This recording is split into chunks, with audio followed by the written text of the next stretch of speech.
نبی پاک علیہ الصلوۃ والسلام نے فرمایا، رب فرماتا ہے میرا بندہ میرے بارے میں جس طرح کا گمان کرتا ہے نا، میں بھی اسی طرح کا ہی ہو جاتا ہوں۔ کرے نہ ساری قوم رب کی بارگاہ میں خیر کا گمان، حضور کی اس حدیث کو سامنے رکھے اور اہلیان پاکستان گمان کرے کہ مالک تو ہمارا مالک ہے، تو ہمارے ساتھ جو کرے گا خیر والا ہی کرے گا، تو رحمت والا ہی کرے گا۔ اچھی کی امید رکھے، اچھائی کے رستے پر چل نکلے، خیر کی امید کر کے خیر کی راہوں کے مسافر بن جائیں، اللہ تبارک و تعالیٰ کی ذات پر بھروسہ کر کے رب رسول کی فرما برداری میں جد و جہد شروع کر دیں۔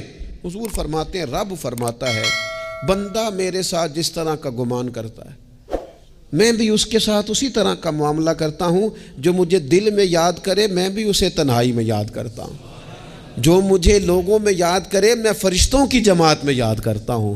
گویا فَاذْكُرُونِی أَذْكُرْكُمْ، اعلیٰ حضرت نے ترجمہ یہ کیا ہے، رب کہتا ہے تم میرا ذکر کرو میں تمہارا چرچا کر دوں گا، چرچے ہو جائیں گے تمہارے دنیا میں۔ تم میری یاد کرو میں تمہاری یاد کروں گا، تمہارا تذکرہ ہوگا۔